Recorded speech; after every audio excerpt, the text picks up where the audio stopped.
In this edition of the Law Firm Marketing Podcast, US social media guru Adrian Dayton and his 10 best tips for 2012 for your professional services company.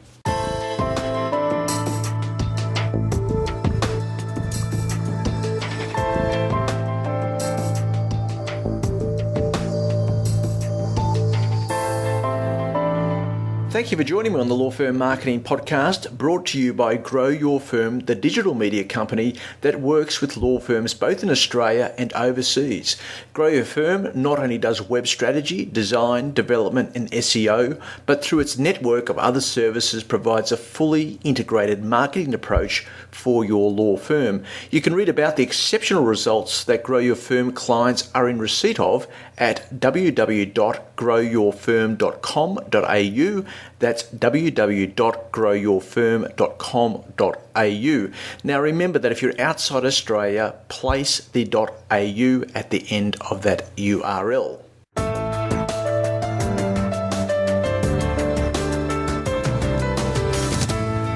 Adrian Dayton needs no introduction. Simply put, he is one of the world's leading authorities on social media, particularly how it can be used effectively by law firms in positioning themselves to the growing masses of people heavily reliant upon their frequent use of social media platforms. Quite apart from working with many law firms throughout the world on their social media initiatives, Adrian has a passion for writing and is currently a weekly columnist for the US National Law Journal and monthly writer for Techno Lawyers' Big Law newsletter. His second book, LinkedIn and Blogs for Lawyers, Building High-Value Relationships in a Digital Age, is co-authored by Amy Knapp and will be released later this month. Now, this interview is an excerpt of the featured interview available soon at the Law Firm Marketing Masters website, which is at www.lawfirmmarketingmasters.com. You can pre-register your interest right there. Now, remember, the Law Firm Marketing Masters podcast series brings together the world's leaders on law firm marketing. Each of them will advise you on what your firm should be doing for 2012 via their 10 best tips. Adrian, thanks for joining us on the Law Firm Marketing Masters series. It's just so great to have you on. You're a big name in social media, particularly in relation to professional services firms. Tell us a little bit about you and your business. Sure. Well, I started practicing law just a few years ago, and I started out doing corporate and M&A work for a medium-sized firm in Western New York. And the way things started off, I just kind of came into this firm that was doing some major deals. You know, the first deal that first major deal I was put on was a $450 million merger. And of course, as an associate, I was doing the document review, and, filling out the paperwork more or less. But, but I got a taste for what these massive deals were like. And then very soon after that, just a couple of deals later, the market completely dried up. The economic downturn hit New York State especially hard because we relied on these deals. A whole floor of our offices was, corporate lawyers working on these deals. And so at that same time, I'd written a book that had nothing to do with social media, but I was trying to get it published. And a friend of mine said, start a blog and start using Twitter. Wow. And so I did, and I happened to have quite a bit of free time because things had gotten so slow at the firm.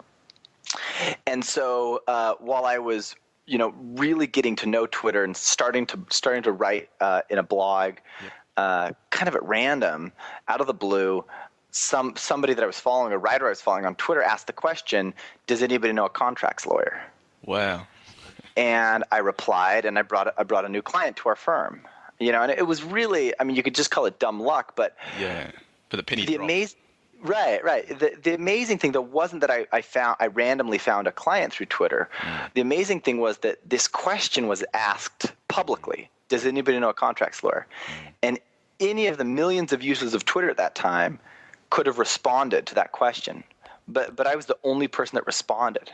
And it occurred to me that there was a lot of value to this tool, to Twitter in particularly, but lawyers would never take the time to figure out what it was. Yes. Yes. And so just a few weeks after that, the head of our department walked into my office and closed the door and shared with me a few words I'll never forget. He said, "We have to let you go," right? and so in my mind, the wheels were turning like, this is it. This is my opportunity to start a business helping lawyers with social media. And as I'm in that optimistic mindset in the face of disaster, I called my wife up and I told her my plan, and of course she's crying on the other end of the phone. And I told her it's going to be all right, and we had a new baby to deal with, and all that fun stuff. But anyway, over the next couple months, I woke up early every morning and I wrote the book Social Media for Lawyers. And it was published by the Art Group in the UK and published internationally. In fact, the international publication is what allowed me to come to Australia for the first time, because it was a book before its time too, wasn't it? Really, I mean, in reading the book, it was before its time. Yeah, well, it's funny because when I tell people that are in social media now this story, they tell me, "You wrote that book before reporters were using Twitter." Yeah, right. And it's funny because by comparison, I mean, when I got on Twitter, when the book came out, there were 10 million users on Twitter. Yeah. And but I just knew there was just something about Twitter. I just knew that it was going to play an important role. And now, 3 years later, and 300 million users later, it's proven to be, really be a game changer. I know that's an overused term, but it really has changed the way we think about the content we write and how we build relationships online. You must have experienced that whole paradigm shift. I mean, starting a business back then, it would have been like talking another language to law firms, wouldn't it? Yeah, it was. But it wasn't just that lawyers didn't understand. I mean, I had to do a lot of learning of my own because I had just been a lawyer, and being a lawyer is very different than I guess selling to lawyers and sharing with them the value proposition. For example, my first program that I offered to law firms was I could show their associates how to become rainmakers. And I thought I had this pitch, I'd practiced it, and I thought it would resonate with them. But after 5 or 6 conversations at my first conference, I realized they had no interest in their associates making rain. What they wanted was their junior partners to be making rain. They wanted their senior associates that were almost partnered to learn how to make rain. And so it's kind of funny because one of the first tricks you learn in social media is how to listen and to adapt your message to the pain points that your clients are dealing with. And so I definitely learned that lesson very early on. And so you can bet the next conversation I had was, "Oh, well, I have a program that helps junior partners bring in more business." That's right. So that's kind of how it worked. And then as I've worked with more and more firms, I've gained experience that's allowed me to improve my program. And probably the best thing that came out of the book is I was interviewed by some major publications, by Entrepreneur.com and Fast Company magazine, and I was able to get my